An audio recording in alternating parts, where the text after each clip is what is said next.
Здравствуйте, дорогие друзья! С вами Наталья Ксенчак. Сегодня я предлагаю вам обсудить любимый многими фильм «Титаник» 1997 года, узнать какие-то интересные факты, узнать, какие костюмы были в этом фильме, их историю. Кстати, уже сейчас в комментариях вы можете написать свое отношение к фильму, свои впечатления.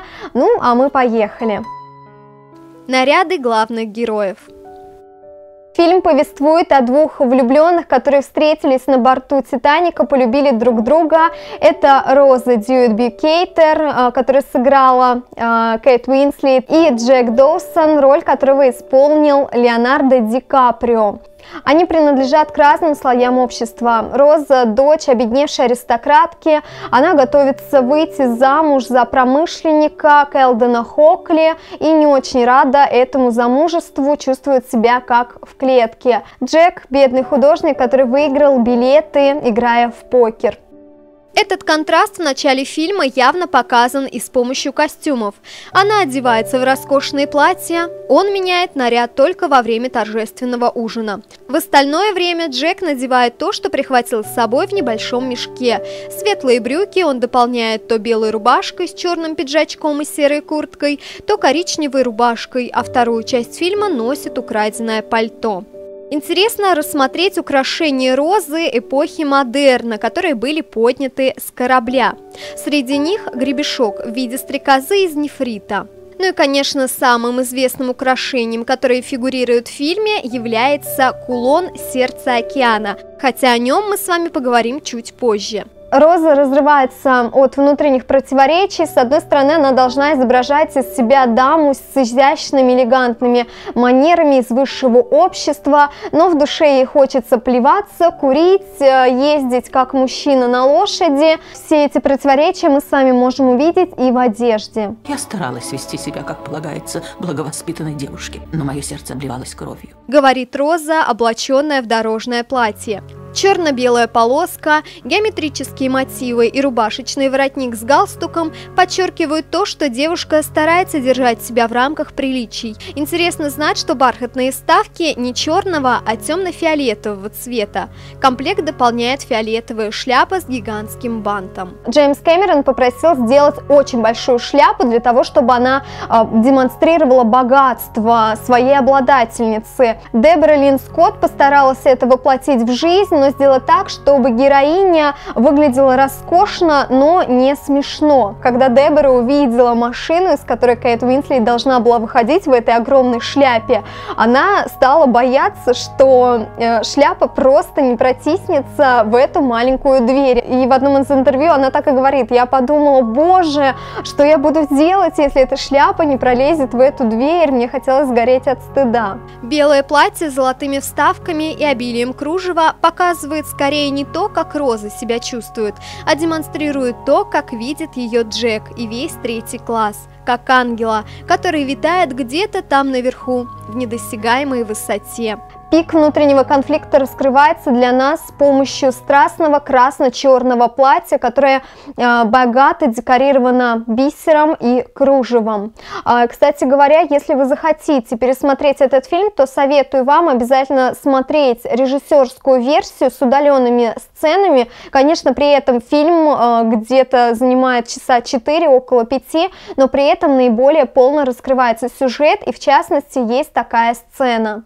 После ужина Роза уходит в каюту, где она зовет служанку и хочет снять ненавистное платье, после чего растрепанная бежит по палубе с желанием сброситься с корабля.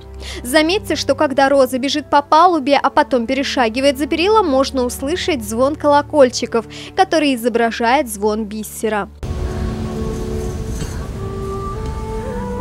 Дебора Линн Скотт рассказывала, что это платье было одним из самых сложных. ведь оно участвует в трюках с каскадером, но оно одновременно должно было быть высокомодным. По мере развития сюжета мы с вами узнаем, что на самом деле Роза и Джек не такие уж и разные. Например, их обоих увлекает изобразительное искусство. Также Розу прельщает в Джеке его свобода, его возможность делать, что он хочет, заниматься чем он хочет, и при этом не важно, что он бедный. В режиссерской версии среди удаленных сцен есть такая, где Роза говорит Джеку, что она ненавидит красную икру, она ненавидит, когда ей говорят, о чем ей можно мечтать, о чем ей нельзя мечтать. Она хочет заняться делом, она говорит, что она как лошадь, на ней пахать можно. Она хочет быть скульптором или художником, актрисой или танцовщицей. Кстати, вспомните, что в конце фильма, когда Роза уже старая женщина, которой больше 100 лет, она лежит рядом с ней фотографии, и мы увидим, что действительно Роза все это попробовала в своей жизни.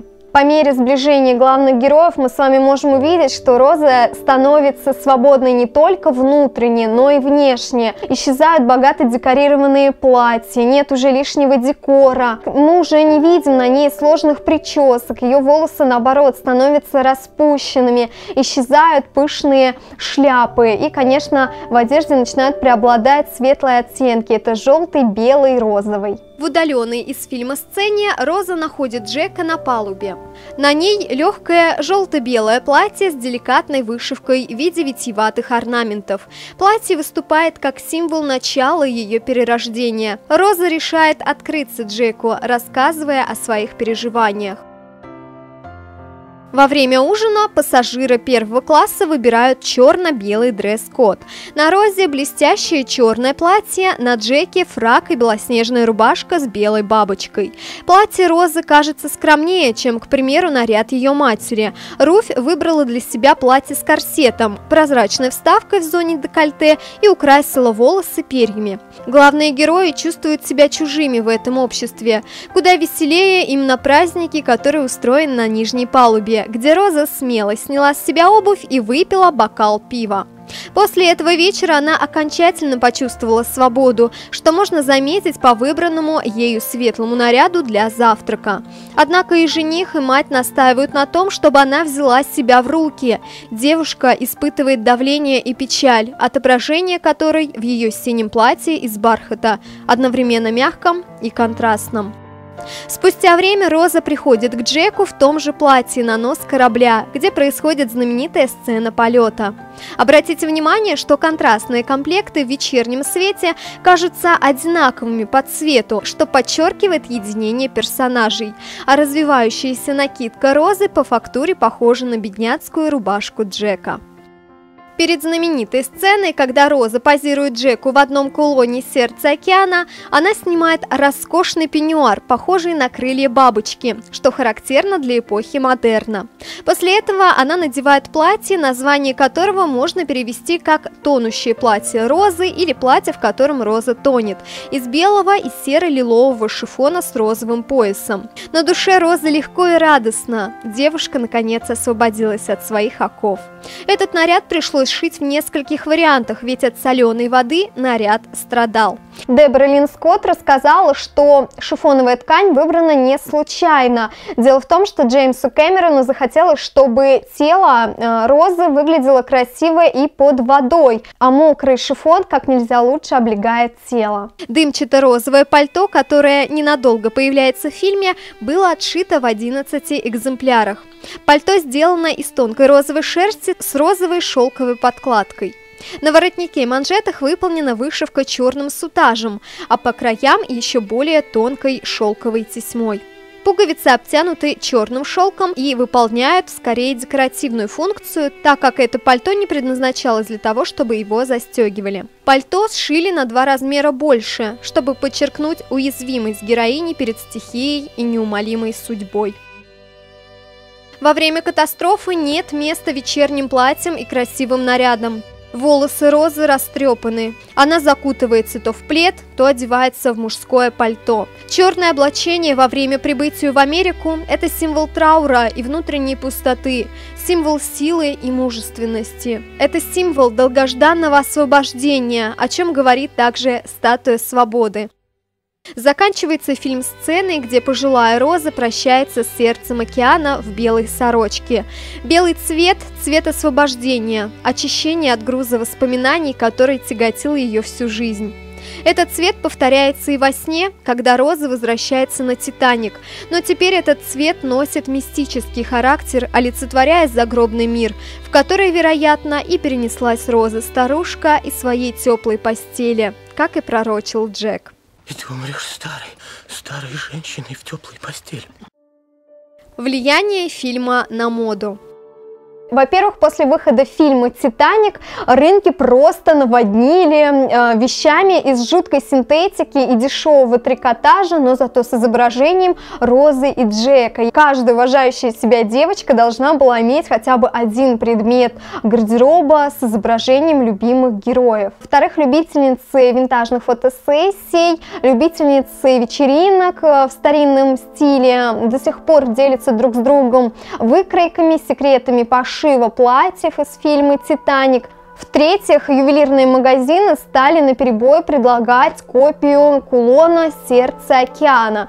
Кстати, интересно узнать, что когда Джеймс Кэмерон искал камень, из которого будет изготовлен этот кулон, то он отбраковал голубые сапфиры как слишком тусклые, а настоящий голубой алмаз как слишком темный. В результате длительного поиска необходимого минерала оказалось, что лучше всего подходит циезит – дешевый заменитель синих сапфиров. После выхода в 1997 году нашумевшего фильма маркетинговым продвижением минерала на ювелирном рынке занялся успешный бренд Tiffany. Эксперты бренда посчитали, что название камня циезит напоминает слово «суицид» и предложили назвать его танзанитом в честь страны Танзания, где его добывают.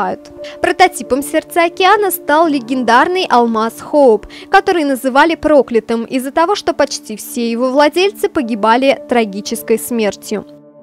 Мне будет интересно почитать, если вы напишите какие-то воспоминания, связанные с просмотром этого фильма, ваши впечатления, может быть, вы тоже можете что-то, какую-то заметочку рассказать о костюмах из этого фильма, какие-то интересные факты, давайте делиться друг с другом. Ну а если вам понравился этот ролик, то обязательно ставьте лайк, подписывайтесь на мой канал. Всем до встречи, дорогие друзья, пока!